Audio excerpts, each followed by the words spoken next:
आज है 21 फरवरी 2025 दिन शुक्रवार। वेलकम बैक सुप्रभात न्यूज छत्तीसगढ़। चलिए देखते हैं छत्तीसगढ़ की 25 फटाफट बड़ी खबरों को। इससे पहले न्यूज को आप कहां से देख रहे हैं कमेंट बॉक्स में हमें जरूर बताएं, साथ ही वीडियो को लाइक करें। किसानों को बनेगा डिजिटल फार्मा आईडी, आधार से लिंक होगा कृषि भूमि। छत्तीसगढ़ शासन के द्वारा कृषि क्षेत्र में डिजिटल क्रांति लाने की पहल की जा रही है। एग्री स्टेक परियोजना के तहत छत्तीसगढ़ के हर किसान की डिजिटल फार्मा आईडी बनाई जा रही है। साथ ही कृषि भूमि को आधार से भी लिंक किया जाएगा। राज्य शासन इसके जरिए किसानों को कृषि योजनाएं मसलन प्रधानमंत्री किसान सम्मान निधि, प्रधानमंत्री फसल बीमा योजना, किसान क्रेडिट कार्ड, उर्वरक अनुदान, मृदा स्वास्थ्य कार्ड, प्रधानमंत्री कृषि सिंचाई योजना, कृषि यंत्र अनुदान आदि सभी का पारदर्शी रूप से कृषकों को योजना का सीधा लाभ मिलेगा। विधायक देवेंद्र यादव को मिली जमानत, 7 महीने बाद जेल से बाहर जाएंगी।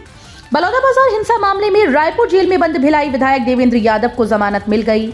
सुप्रीम कोर्ट में उनकी जमानत याचिका पर हुई सुनवाई के बाद जमानत के निर्देश जारी कर दिए। माना जा रहा है कि स्थानीय प्रक्रिया के बाद आज शाम तक देवेंद्र यादव रायपुर जेल से बाहर आएंगे। वे 17 अगस्त से जेल में बंद थे। महाकुंभ के लिए प्रयागराज जाने वाली कई ट्रेन रद्द, बिहार छत्तीसगढ़ में कुछ के रूट बदले। उत्तर प्रदेश के प्रयागराज में आयोजित महाकुंभ में देश के कोने कोने से करोड़ों लोग शामिल हो रहे हैं। महाकुंभ में शामिल होने के लिए देश के साथ साथ विदेशों से भी लोग आ रहे हैं। महाकुंभ का पर्व अब अपने अंतिम चरण पर है। ऐसे में पूरे भारत के हर एक राज्य से श्रद्धालु महाकुंभ में आस्था की डुबकी लगाने के लिए आ रहे हैं। यही कारण है कि प्रयागराज आने वाली हर एक ट्रेन, बस और रास्ते पर लोगों की भारी भीड़ लगी हुई है। रायपुर बनेगा आईटी हब, सीजी में नए सीएस जल्द और पंचायत चुनाव में बूथ कैप्चरिंग। छत्तीसगढ़ के विष्णुदेव साय सरकार ने रायपुर को आईटी हब बनाने की तैयारी कर ली। छत्तीसगढ़ हाल ही में नए डीजीपी की नियुक्ति हुई। अब नए मुख्य सचिव की तलाश शुरू हो गई। हालांकि सीएम अमिताभ जैन का कार्यकाल अभी जून तक है, लेकिन उससे पहले ही नए सीएस की खोज शुरू कर दी गई। यूएसएआईडी से छत्तीसगढ़ के एनजीओ को मिली मदद पर सीएम साय का बड़ा आरोप। अमेरिका में डोनाल्ड ट्रंप ने राष्ट्रपति बनते ही सबसे पहला काम यूएसएआईडी को बंद करने का किया। अब अमेरिकी करदाताओं की रकम का किस तरह से मनमाने तरीके से इस्तेमाल किया गया, इसका खुलासा हो रहा है। छत्तीसगढ़ का भी नाता अब इस विवाद से जुड़ गया है। मुख्यमंत्री विष्णुदेव साय ने छत्तीसगढ़ के एनजीओ को यूएसएआईडी के जरिए मिली मदद का इस्तेमाल धर्मांतरण करने के लिए आरोप लगाया है। बलौदाबाजार के कुकुर्दी पंचायत में चुनाव का बहिष्कार, सावरा डेरा को गांव में शामिल करने का विरोध। बलौदाबाजार जिले के कुकुर्दी ग्राम पंचायत के ग्रामीणों ने 23 फरवरी को होने वाले पंचायत चुनाव का बहिष्कार करने की घोषणा की। ग्रामीणों का विरोध वर्ष 2013 से चल रहा है। वे पंचायत की बंजर भूमि में बलौदाबाजार से लाकर बसाए गए सावरा जाति के लोगों को वार्ड नंबर 12 में शामिल किए जाने का विरोध कर रहे हैं। मुख्यमंत्री साय के दिल्ली जाने से मंत्रिमंडल विस्तार की चर्चा फिर हुई तेज।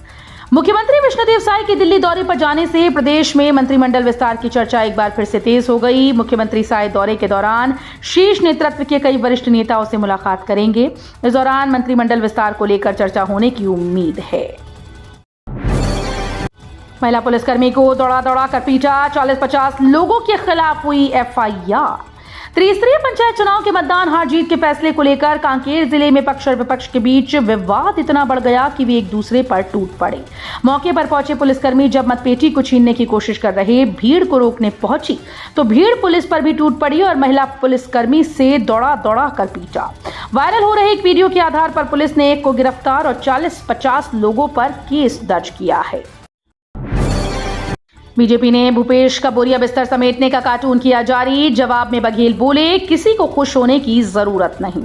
कांग्रेस के राष्ट्रीय महासचिव और पंजाब के नए प्रभारी बनाए जाने के बाद पूर्व मुख्यमंत्री भूपेश बघेल ने कहा कि किसी को खुश होने की जरूरत नहीं, मैं छत्तीसगढ़ नहीं छोड़ रहा हूं। उनका ये बयान बीजेपी के जारी किए गए एक कार्टून के जवाब में आया, जिसमें उन्हें छत्तीसगढ़ से बोरिया बिस्तर समेट कर जाते हुए दिखाया गया।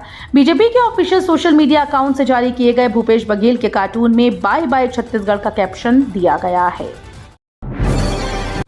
पंचायत चुनाव के दूसरे चरण की वोटिंग खत्म, सबसे ज्यादा 70% मतदान महासमुंद जिले में। छत्तीसगढ़ में त्रिस्तरीय पंचायत चुनाव 2025 के दूसरे चरण का मतदान संपन्न हो गया। मतदान के दौरान कुछ जगहों पर हंगामे, प्रशासनिक लापरवाही, आचार संहिता के उल्लंघन और पुलिस पर हमले जैसी घटनाएं सामने आई। हालांकि आमतौर पर मतदाताओं ने उत्साह के साथ मतदान किया। शुरू में मतदान धीमा रहा, लेकिन दिन चढ़ने के साथ अच्छा मतदान प्रतिशत दर्ज किया गया। बलौदाबाजार हिंसा, कांग्रेस एमएलए को जमानत मिलने पर पूर्व सीएम बघेल ने भाजपा सरकार पर साधा निशाना। छत्तीसगढ़ के बलौदाबाजार हिंसा मामले में जेल में बंद कांग्रेस विधायक देवेंद्र यादव को सुप्रीम कोर्ट से जमानत मिल गई। इस पर पूर्व मुख्यमंत्री भूपेश बघेल ने प्रतिक्रिया दी। उन्होंने राज्य के भाजपा सरकार पर जमकर निशाना साधा। इसके साथ ही राज्य सरकार पर सत्ता का दुरुपयोग करने का भी आरोप लगाया है। दिल्ली की घटना के बाद एसईसीआर ने लिया सबक, दुर्ग रेलवे स्टेशन पर बढ़ाई गई सुरक्षा। नई दिल्ली रेलवे स्टेशन पर कुछ दिन पहले हुई भगदड़ में कई यात्रियों की जान जाने के बाद दक्षिण पूर्व मध्य रेलवे ने सबक लिया। यहां सभी स्टेशन में आरपीएफ के जवानों की तैनाती बढ़ाने के साथ कई सुरक्षा के इंतजाम किए गए। यात्रियों को स्टेशन से ट्रेन के अंदर लाइन में खड़े कर जाने दिया जा रहा है। दुर्ग से प्रयागराज की तरफ जाने वाली ट्रेन की बात करें तो यहां महाकुंभ के चलते भीड़ दिन पर दिन बढ़ती जा रही है। बस्तर ओलंपिक के बाद अब Abujhmad peace of marathon, CM साहेब बोले बदलेगी अबूझमाड़ की छवि। बस्तर ओलंपिक की सफलता के बाद अब नारायणपुर में अबूझमाड़ पीस ऑफ मैराथन 2025 का आयोजन किया जा रहा है। 2 मार्च को होने वाली मैराथन में 5000 से अधिक प्रतिभागी शामिल होंगे। विगत वर्ष दिसंबर में पहली बार आयोजित बस्तर ओलंपिक में 1,65,000 युवाओं ने हिस्सा लिया था। रायगढ़ में तापमान बढ़ने से देसी फ्रिज की बढ़ी मांग।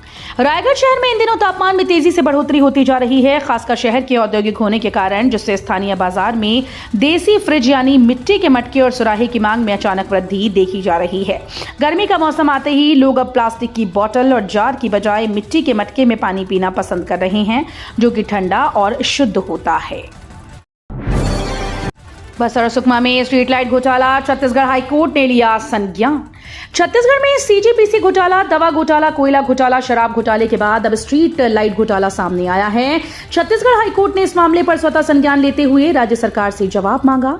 जानकारी के अनुसार मुख्य न्यायाधीश रमेश सिन्हा और जस्टिस रविंद्र कुमार अग्रवाल की खंडपीठ ने इस मामले में बीते दिन बुधवार 19 फरवरी को सुनवाई की थी। छत्तीसगढ़ के जिले में 4 करोड़ में बनेगा ईसीटी बस डिपो टर्मिनल। नगर निगम भिलाई के जोन 1 में ईसीटी बस प्रधानमंत्री डिपो टर्मिनल का निर्माण किया जाएगा। इसके लिए वैशाली नगर विधायक रिकेश सेन ने भूमि पूजन किया। 4 करोड़ की लागत से बन रहे चार्जिंग डिपो का काम शुरू हो गया है। इसकी पूरा होने के बाद जल्द ही भिलाई दुर्ग की सड़कों पर ईसीटी बस दौड़ते नजर आ जाएगी। इस अवसर पर विधायक सेन ने कहा कि मुख्यमंत्री विष्णुदेव साय और नगरीय निकाय मंत्री अरुण साव ने ईसीटी बस सेवा के लिए दुर्ग भिलाई से शुरुआत करने की पहल की है। स्टेशन में दिव्यांग सुविधा प्लेटफॉर्म हो रहा तैयार, अब यात्रियों को नहीं खाना होगा धक्का मुक्की। छत्तीसगढ़ के रायपुर रेलवे अपने सभी स्टेशन में दिव्यांग फ्रेंडली सुविधा तैयार कर रहा है। रायपुर रेल मंडल ने बेहतर यात्री सुविधाओं के लिए सभी स्टेशन में ऐसी सुविधाएं होंगी जहां दिव्यांग यात्री बिना किसी अन्य के सहयोग के अपनी जरूरतों के सभी काम पूरे कर पाएंगे। इसी वजह से दिव्यांग रेल यात्रियों की संख्या में बढ़ोतरी हो रही है। दक्षिण पूर्व मध्य रेलवे के स्टेशन पर दिव्यांग यात्रियों को ट्रेन में प्रवेश करने के लिए पोर्टेबल रैंप की सुविधा उपलब्ध करवाई गई है। मेडिकल स्टूडेंट्स के लिए बड़ी खबर, बिना थीसिस जमा किए परीक्षा दे सकेंगे एमडी-एमएस के छात्र। सरकारी व निजी मेडिकल कॉलेजेस में एमडी-एमएस कोर्स कर रहे पीजी छात्र अब बिना थीसिस जमा किए मुख्य परीक्षा में शामिल हो पाएंगे। नेशनल मेडिकल कमीशन ने पिछले साल नियमों में बदलाव किया था। ये बदलाव तत्काल लागू भी हो गया। नियम में बदलाव का मतलब ये है कि पीजी छात्र जब परीक्षा देंगे तब उन्हें थीसिस जमा करने की जरूरत नहीं होगी।